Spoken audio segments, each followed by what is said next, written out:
샬롬, 사랑하는 이글스필드 가족 여러분, 주님께서 우리에게 허락하신 복된 날입니다. 오늘도 주님의 평강이 여러분 모두와 함께 하시기를 소망합니다. 2021년 5월 8일 토요일 아침입니다. 한국은 오늘이 어버이날이네요. 모든 부모님들을 축복하고 주님의 각별한 은총이 함께 하시기를 원합니다. 오늘 이 아침에 주신 하나님의 말씀은 구약성경 잠언 4장 1절에서 9절까지입니다. 잠언 4장 1절에서 9절까지의 말씀입니다. 제가 말씀을 읽겠습니다. 아들들아, 아비의 훈계를 들으며 명철을 얻기에 주의하라. 내가 선한 도리를 너희에게 전하노니 내 법을 떠나지 말라. 나도 내 아버지에게 아들이었으며 내 어머니 보기에 유약한 외아들이었노라. 아버지가 내게 가르쳐 이르기를 내 말을 네 마음에 두라. 내 명령을 지키라. 그리하면 살리라. 지혜를 얻으며 명철을 얻으라. 내 입의 말을 잊지 말며 어기지 말라. 지혜를 버리지 말라. 그가 너를 보호하리라. 그를 사랑하라. 그가 너를 지키리라. 지혜가 제일이니 지혜를 얻으라. 네가 얻은 모든 것을 가지고 명철을 얻을지니라. 그를 높이라. 그리하면 그가 너를 높이 들리라. 만일 그를 품으면 그가 너를 영화롭게 하리라. 그가 아름다운 관을 네 머리에 두겠고 영화로운 면류관을 네게 주리라 하셨느니라. 아멘. 1966년 6월 25일 밤 서울 장충체육관에서 이탈리아의 복식 영웅이었던 니노 벤베누티와 WBA 타이틀전을 가져서 13라운드를 꽉 채운 후에 챔피언 벨트를 거머쥐었던 김기수라고 하는 선수가 있었습니다. 물장수로 유명한 함경남도 북청에서 살다가 일사후퇴 때 피난을 내려와 여수에서 신문을 팔면서 어렵게 하루하루를 살았던 그가 세계 챔피언이 되었을 때 많은 사람들이 김기수의 승리를 자신의 승리로 또 국가의 승리로 생각하고 꿈과 희망을 나누어 가졌더랬습니다. 그런데 재미있는 것은 챔피언이 되었던 그 김기수 선수가 거리에서 카퍼레이드를 펼치고 있을 때 당시에 고등학교에 재학 중이었던 한 학생이 그 모습을 보면서 나도 챔피언이 될 것이다 라고 하면서 인생을 결정을 했습니다. 그리고 그로부터 8년이 지난 다음에 남아프리카 공화국의 더반에서 그렇게 희망을 보며 인생을 결정했던 그 남학생이 국제전화로 한국에 계신 어머니에게 이렇게 말했습니다. 엄마, 나 챔피언 먹었어. 그렇습니다. 넘어졌다가 다시 일어서고 또 넘어졌다가 다시 일어나 마침내 챔피언이 된 홍수환 선수의 이야기입니다. 김기수라는 선수가 보여준 의지와 희망을 고스란히 물려받아서 홍수환이라고 하는 걸출한 선수가 나오게 되었는데, 조금 다른 측면에서 이 김기수 선수가 1세대라고 한다면 홍수환 선수는 다음 세대라고 볼 수 있겠지요. 그리고 그런 측면에서 본다면 김기수와 홍수환 두 선수를 통해서 꿈과 희망 그리고 열정과 의지가 고스란히 그리고 성공적으로 앞선 세대에서 다음 세대로 전달되는 모습을 엿볼 수 있습니다. 오늘 본문을 통해서도 그런 세대와 세대가 지혜를 이어가는 아름다운 모습을 볼 수 있습니다. 1절을 보면 아버지가 아들에게 주는 간곡한 당부의 말을 들을 수 있습니다. 아들들아, 아비의 훈계를 들으며 명철을 얻기에 주의하라. 주의하라는 이 말은 주의를 기울이라 하는 뜻입니다.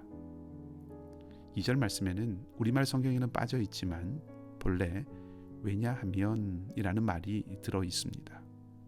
아들에게 아버지의 훈계를 들으라고 말하고 난 이후에 왜냐하면이라는 말이 들어 있다는 거죠. 다시 말하면 아들이 아버지 훈계를 들어야 하는 이유는 왜냐하면 아버지가 선한 도리를 전하기 때문이다. 이렇게 볼 수 있는 것입니다. 아버지가 선한 도리를 어디서부터 얻었습니까? 3절과 4절을 보면 그의 부모로부터 얻었다고 말하고 있습니다. 4절 말씀입니다. 아버지가 내게 가르쳐 이르기를 내 말을 네 마음에 두라. 내 명령을 지키라. 그리하면 살리라. 자신의 아버지가 이렇게 말씀하셨다는 이 말 속에는 자신은 그 말을 잘 지켰다고 하는 것을 담고 있습니다. 즉, 아버지가 지금은 지혜를 전수할 만큼 성숙하고 통찰을 가지고 있지만 그렇게 되기 위해서 자신은 그 앞선 아버지 세대로부터 잘 듣고 주의를 기울였다라고 하는 것을 동시에 말해주고 있는 것이죠. 그리고 이제 자신이 잘 간직하고 보존한 그 지혜, 자기가 귀를 기울여서 주의 깊게 사용하고 바로 그 때문에 지금의 자신을 이룰 수 있었다고 확신하는 그 지혜를 다음 세대에게 물려주려고 간곡한 말로 당부하고 있는 것입니다. 쉽게 말하면 다음 세대에 전수할 그것은 단순히 학습된 지식에 의한 것이 아니라 이미 자신이 삶 전체를 통해서 살아낸 것이고 그래서 체득한 것이고 그리고 검증한 것이라는 거죠. 말 그대로 본을 보이는 권면이고 교육입니다. 그러니까 이 4절은 내 아버지가 나에게 내 말을 네 마음에 두고 내 명령을 지키며 살아가라 하고 말씀하셨는데 아들아, 나도 이제 너에게 똑같이 말해주고 싶구나.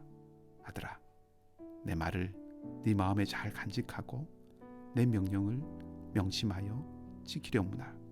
그것이 이 세상을 올바르게 사는 길이 되고 너를 지키고 너를 살리는 길이 될 것이다. 그렇게 말하고 있는 것이죠. 삶으로 살아낸 이전 세대의 가르침, 그 가르침을 다음 세대에 고스란히 물려주는 그런 모습을 볼 수 있습니다. 5절에서 9절 말씀까지는 본격적으로 지혜를 얻고 구하라는 권면입니다. 간절한 권면이죠. 지금 아들에게 권면하는 아버지는 지혜라고 하는 것은 가장 먼저 얻어야 할 가치라고 말하고 있습니다.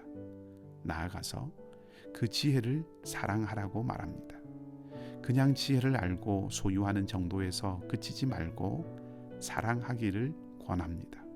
그렇게 함으로써 자신이 경험했던 지혜의 삶의 풍성함과 생명을 아들도 경험하기를 원합니다.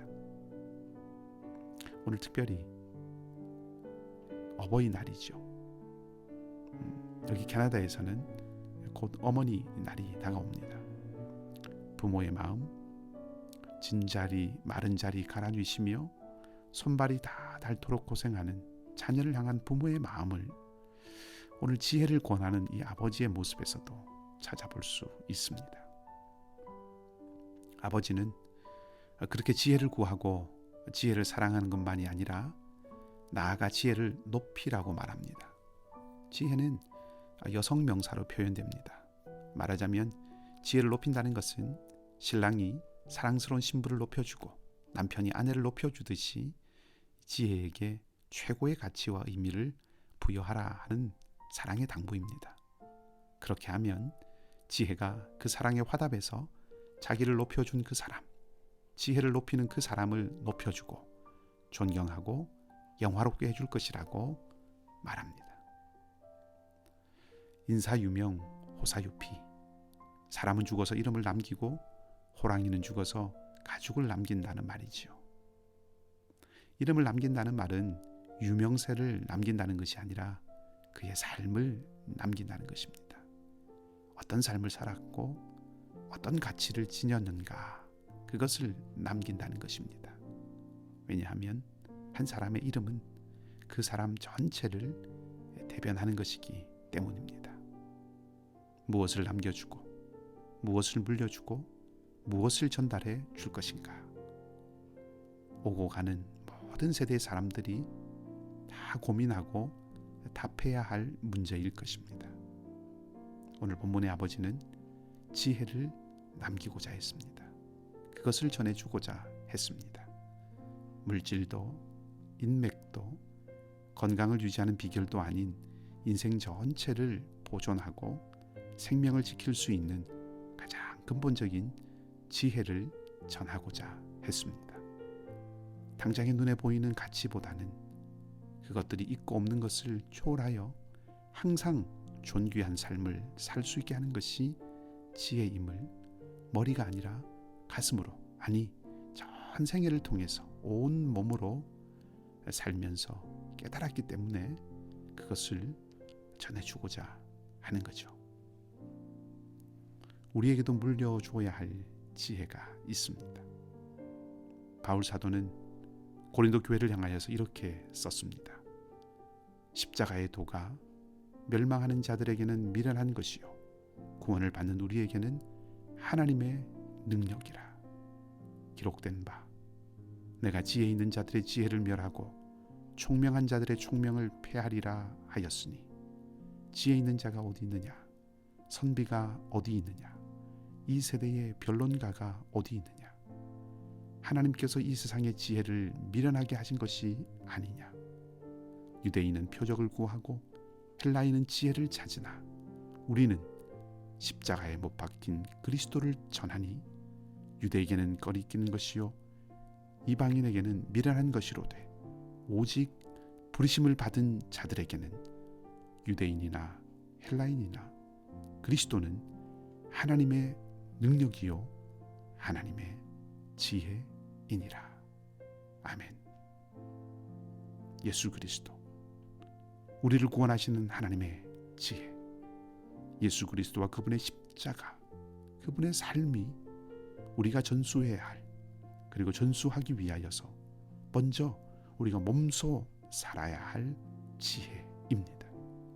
그분을 추구하고 그분을 사랑하고 그분을 높일 때 주님은 우리를 위하시고 주님은 우리를 높여 주실 것입니다. 오늘 간절한 마음으로 아들에게 교훈하는 아비의 심정과 같이 예수 그리스도와 그분의 십자가를 간절한 마음으로 살아내고 전달하려는 그 심정을 갖는 하루가 되기를 바라고, 그분을 높임으로 그분이 높여주시는 참된 영광의 삶을 살아가는 저와 여러분, 우리 모두가 되기를 주님의 이름으로 축복합니다. 함께 기도하십시다. 아버지 하나님, 은혜와 사랑에 감사를 드립니다. 세상이 움직여가는 모습을 보면서 주님께서 하신 말씀과 같이 비둘기같이 순전하고 뱀처럼 지혜로워야 함을 다시 생각하게 됩니다. 주님, 이 땅을 살아갈 지혜와 용기를 오늘 다시금 공급하여 주시고 주님과 함께 동행하는 하루가 되게 하여 주시옵소서. 참된 하나님의 지혜가 된 예수 그리스도, 우리 주님을 높이고 주님이 살아가신 그 삶을 우리도 살아가며 그 주님을 나의 구주로 고백하고 그 고백과 그 삶을 우리 다음 세대에, 우리 자녀들에게 물려줄 수 있는 저희가 되게 하여 주시옵소서. 미얀마를 비롯한 세계 곳곳에 아픔과 눈물이 있는 모든 곳에 주님의 위로하심이 함께 하시기를 소망하고, 우리 이글스필드 공동체에 속한 모든 가족들을 붙들어 주시고 오늘도 함께 해주시기를 원하며, 좋으신 우리 주님 예수 그리스도 이름으로 기도하옵나이다. 아멘. 말씀을 기억하시고 각자 기도하시고 오늘도 소망 가운데 살아가시는 복된 하루가 되시기를 바랍니다.